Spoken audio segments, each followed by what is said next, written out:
On August 15, 2018, at approximately 2 p.m., Commander Borders, and myself, Corporal DeWitt, met with Agent Matt Saylor and Agent Greg Zentner, from the Colorado Bureau of Investigation, CBI, and a representative from Anadarko, Luke Eppel, at the Love's Truck Stop in Hudson, Colorado.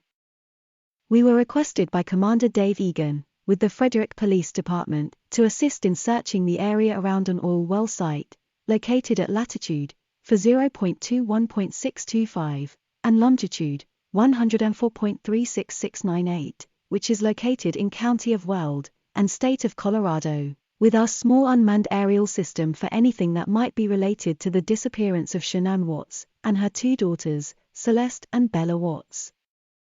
Luke led us to the site, and Greg confirmed that we had permission from Anadarko to search the area.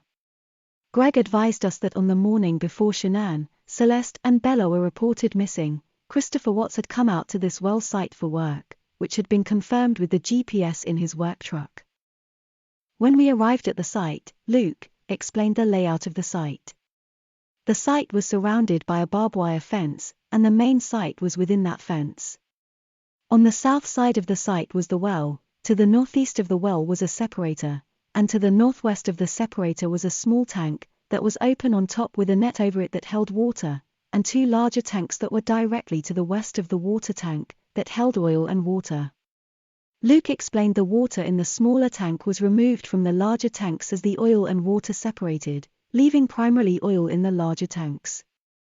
Myself and Borders set up Map Rice 1, and Borders completed the UAV mission checklist.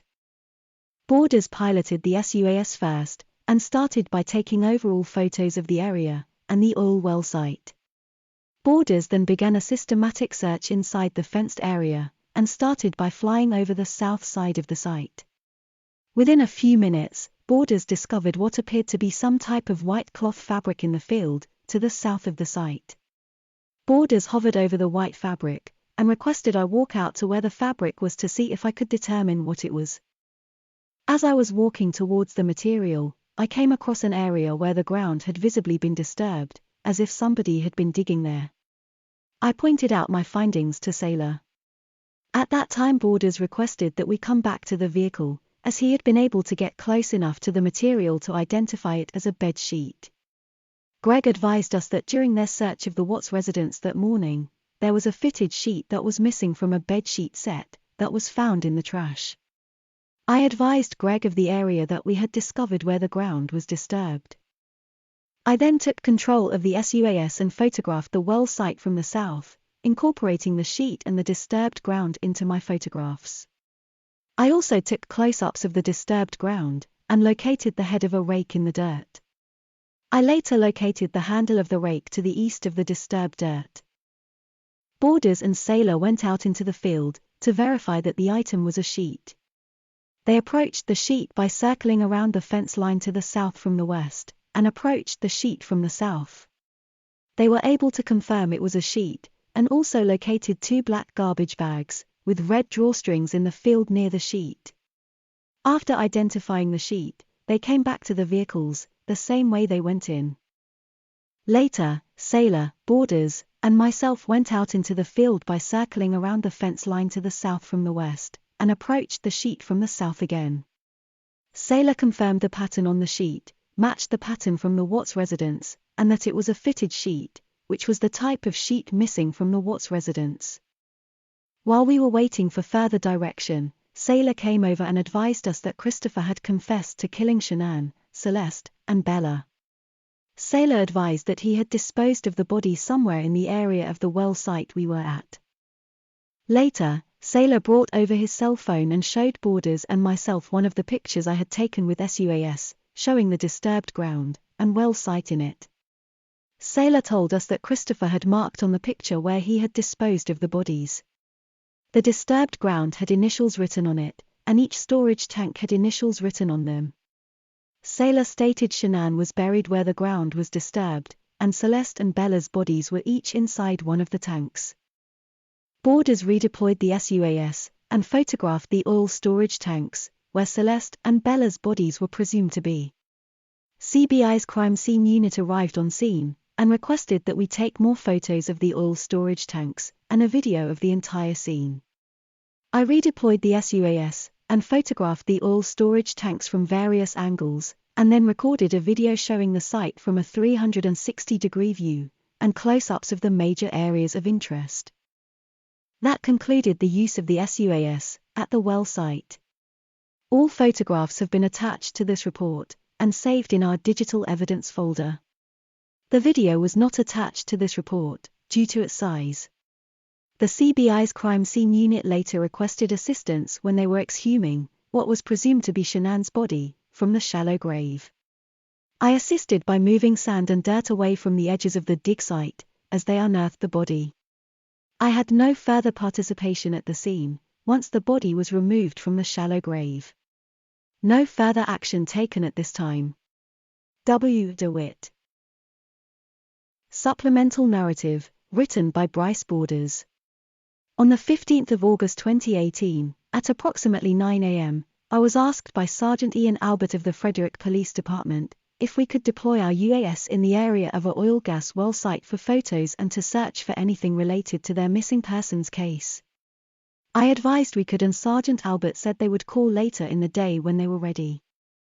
At approximately 1:30 p.m. on the 15th of August 18, I was contacted by Commander Dave Egan of the Frederick Police Department regarding the use of our UAS at the oil gas site.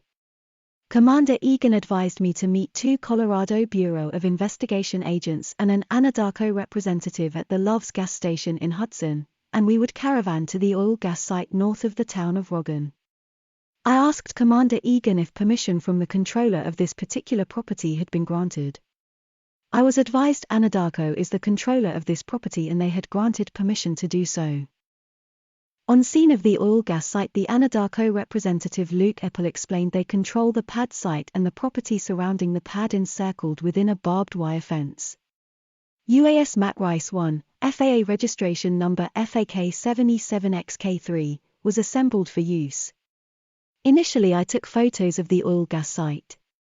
Afterwards I began a systematic search of the property encircled in the barbed wire fenced area south of the main pad site. I observed an object and identified the object as a bed sheet. After the discovery of the sheet I landed the UAS. Myself and Agent Matt Saylor, with the Colorado Bureau of Investigations, approached the sheet on foot from the southernmost point of the fence to observe the sheet. While doing so we observed 2 black trash bags in close proximity to the sheet.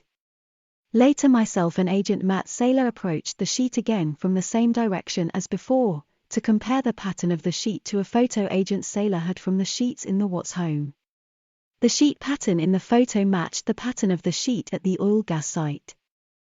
I then remained on scene to assist in exhuming the presumed body of Shanann Watts. I assisted by moving dirt a short distance away from the edge of the dig site, as CBI investigators removed dirt to expose the body.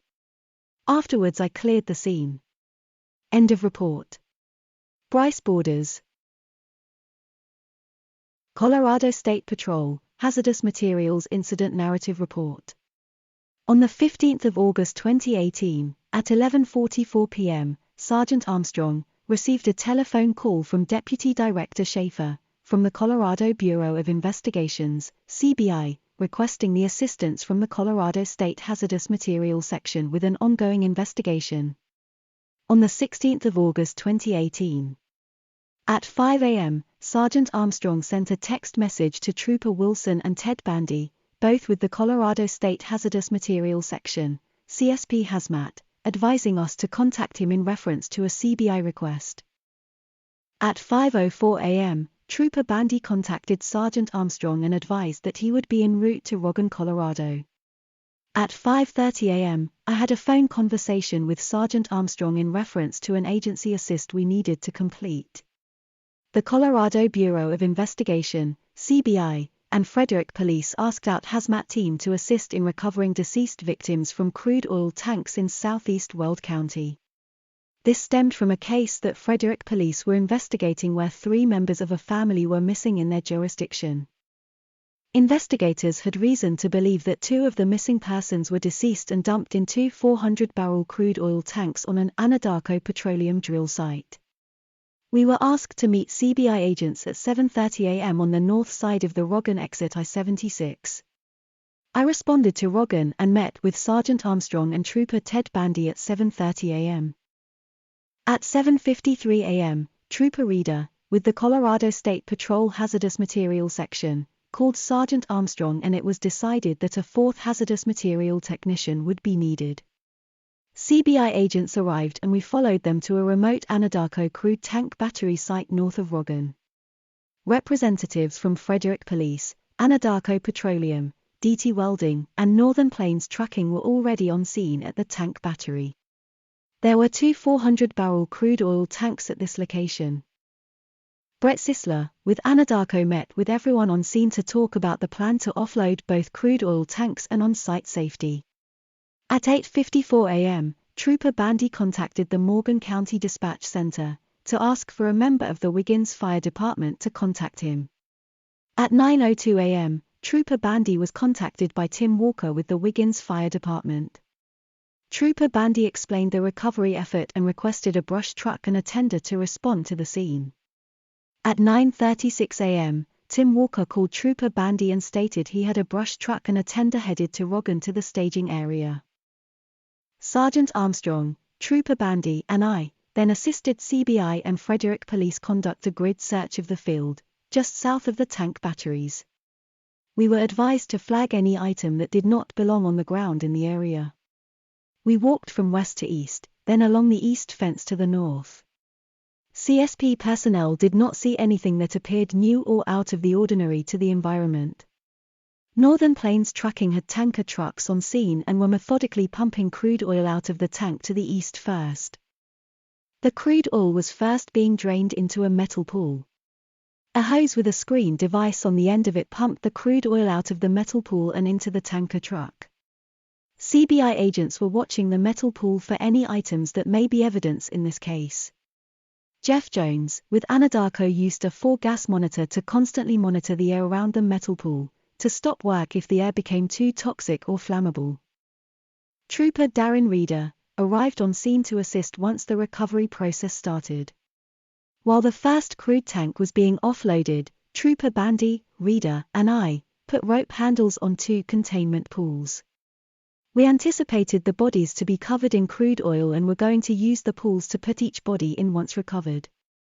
Wiggins fire personnel arrived on scene, and we staged a pumper truck to the north where the recovery would take place. The first tank was emptied enough to start opening the rear manway on the tank. DT Welding workers took most of the 64 bolts off the tank door, and continued to pump off what crude oil was seeping out the bottom of the door.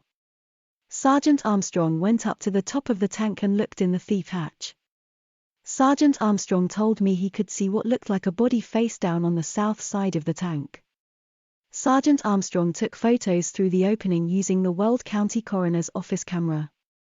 Sergeant Armstrong also photographed and measured the open to be approximately 8-inch in diameter, utilizing a metal measuring tape. Trooper Bandy and I donned the proper personal protective equipment, PPE, and finished removing the rear door to the first tank. We had DT Welding employees move to an area not in view of the recovery. We used a squeegee to remove as much crude sludge from the manway entrance that we could. We then put 2 hydrocarbon booms in the entrance to the manway to help hold back the crude oil sludge so entry could be made. Brett Sisler provided a piece of plywood which was cut by fire personnel so we could kneel on it when entry was made. We then had a brief safety meeting to discuss the process of recovering the body. Trooper Reeder and I donned structural firefighting gear and readied our SCBA. We had 2 4-gas monitors with PID at the manway.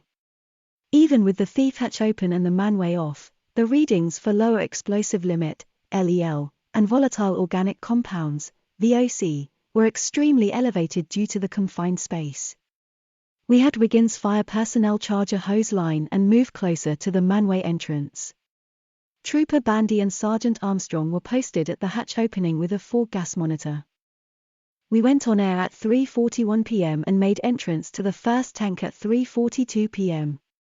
Trooper Reeder went in first, then me, close behind.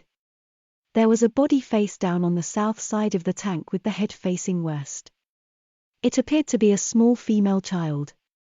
Trooper Reader grasped the upper portion of her right arm to turn her over.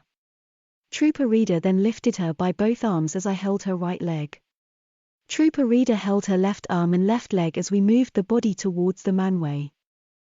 Trooper Bandy grasped the left wrist and shoulder area as Sergeant Armstrong did the same on the right side. As the victim was passed through the manway, her left hand was degloved. Trooper Bandy and Sergeant Armstrong continued to support her body as she was placed into a containment pool. Sergeant Armstrong retrieved the removed skin that was from the left hand and gave it to one of the gloved Frederick police officers. Trooper Bandy and Sergeant Armstrong then moved the pool up the dirt berm and put it on a table. Trooper Reader and I walked around in approximately 4 inches of crude sludge and looked for anything else in the tank that may be evidence. We did not see anything in the sludge. We exited the tank at 3:44 p.m. and walked to the field behind the tanks to be decontaminated. Joey Weiner with Weld County Coroner's Office was on scene and took control of the recovered body. Wiggins fire personnel sprayed Trooper Reader and I down, and tried to remove as much crude oil as possible from our PPE. We went off air at 3:46 p.m. We then walked back over to our trucks and changed out the PPE and back into lighter clothing to recover. Sergeant Armstrong continued to monitor the victim, using a full gas monitor, as the Weld County coroner and pathologist attempted to remove the crude oil utilizing several oil-absorbent pads. The first victim was then placed into a body bag and taken to the Weld County coroner's vehicle. The second tank to the west had less crude oil in it, and was pumped off quicker than the first tank. Sergeant Armstrong went to the top of that tank and looked in the thief hatch.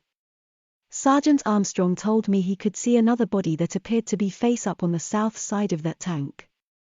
Sergeant Armstrong took additional photographs, using the Weld County coroner's camera. Sergeant Armstrong also photographed and measured the open to be approximately 8 inches in diameter, utilizing a metal measuring tape. DT Welding employees also removed most of the bolts from the manway door on the second tank. While Trooper Reader and I were donning the same PPE. Trooper Bandy and Sergeant Armstrong finished removing the manway door on the second tank.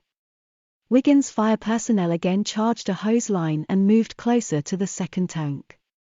Trooper Bandy and Sergeant Armstrong prepared the opening in the same manner as the first tank by placing a piece of plywood and 2 hydrocarbon booms by the opening.